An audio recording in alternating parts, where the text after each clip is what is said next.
পার্বত্য চট্টগ্রামের সন্ত্রাসীদের কার্যক্রম বৃদ্ধি পেয়েছে এবং কেএনএফ আধিপত্য বিস্তার করছে। সেনাবাহিনী সেখানে পারছে কি পারছে না। প্রথম কথা হলো যে পার্বত্য চট্টগ্রামে রিজিওনাল পলিটিক্যাল পার্টি যাদেরকে আমরা বলি, ইউপিডিএফ, জেএসএস, এ ধরনের যেই দলগুলো আছে, সবসময় আমরা দেখেছি আধিপত্য বিস্তারকে কেন্দ্র করে, চাঁদাবাজির ঘটনাকে কেন্দ্র করে, অপহরণকে কেন্দ্র করে তারা সবসময়ই তাদের আধিপত্যটাকে বজায় রাখতে চায়, তাদের আধিপত্যের জায়গাটা বিস্তার করতে চায় এবং সেটা করতে গিয়েই বিভিন্ন সময় মারামারি, হানাহানি হয়, গোলাগুলি হয়।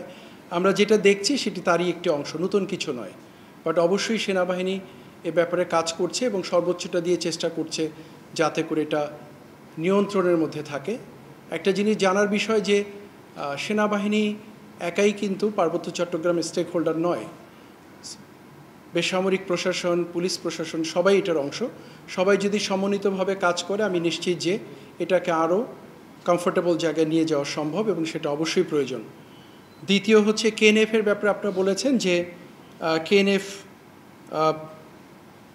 অস্ত্র আরাকান আর্মির কাছ থেকে নিচ্ছে, কেএনএফ অস্ত্র পাচ্ছে এবং তারা আধিপত্য বিস্তার করছে। সেনাবাহিনীর ক্যাম্প যেগুলো উইথড্র হয়েছে সেটার কারণে আমাদের কোনো আভিযানিক কোনো কমতি হচ্ছে কিনা বা আমরা আমাদের আধিপত্যটা তাদের হাতে যাচ্ছে কিনা। আমি সংক্ষেপে বলতে চাই যে আরাকান আর্মি এখন এমন একটা অবস্থায় আছে, তাদের সঙ্গে কেএনএফের যোগসূত্র সৃষ্টি হওয়া অস্বাভাবিক কিছু নয়। তারা মোটামুটি একই গোত্রীয় মানুষ এবং একই ধরনের মানসিকতা নিয়েই তারা কাজ করছে। তো সেক্ষেত্রে কেএনএফ আরাকান আর্মির কাছ থেকে যদি কোনো অস্ত্র পেয়েও যায় এটাতে আমি অবাক হব না। বাট আশার বিষয় এটা হলো যে কেএনএফ কোনো অবস্থাতেই আধিপত্য বিস্তার করতে পারছে না। আমরা যদি যখন কেএনএফের উত্থান হলো আমরা যদি খুঁজে দেখি সেই সময় কেএনএফের কর্মকাণ্ড, কেএনএফের সঙ্গে সেনাবাহিনীর সংঘর্ষের ঘটনা যদি আমরা বিশ্লেষণ করি আমরা নিঃসন্দেহে দেখব যে কেএনএফ, আমি বলবো না নিঃশেষ হয়েছে, বাট কেএনএফের পূর্বের অবস্থা থেকে অনেকাংশে, বহুলাংশে তাদের আধিপত্য, কর্মক্ষমতা কমেছে এবং আগের দিনগুলোর স্ট্যাটিস্টিক যদি আমরা নিই দেখব যে কেএনএফের সাথে সংঘর্ষে সেনাবাহিনীর প্রায় 8 জন সদস্য নিহত হয়েছে এবং অসংখ্য আহত হয়েছে। কিন্তু আমরা কি গত কয়েক মাসে এরকম কোনো ঘটনা দেখিনি।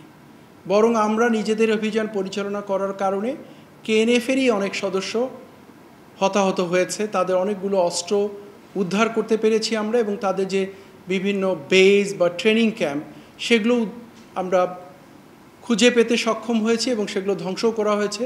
বিভিন্ন সময় পেপার পত্রিকায় ছবিও এসছে। তো সংক্ষেপে যদি বলি কোনো অবস্থাতেই কেএনএফ আধিপত্য বিস্তার করছে না, বরং কেএনএফ এখন অত্যন্ত নাজুক অবস্থায় আছে। আমাদের অভিযান চলমান আছে। আমি দৃঢ়ভাবে বিশ্বাস করতে চাই সবাই সম্মিলিতভাবে কাজ করলে অবশ্যই কেএনএফকে সমূলে উৎপাটন করা সম্ভব এবং সেটা অবশ্যই প্রয়োজন। একটা স্বাধীন সার্বভৌম দেশে এরকম একটা কোনো গোত্রের আধিপত্য কোনো অবস্থাতেই আমরা মেনে নিতে পারি না।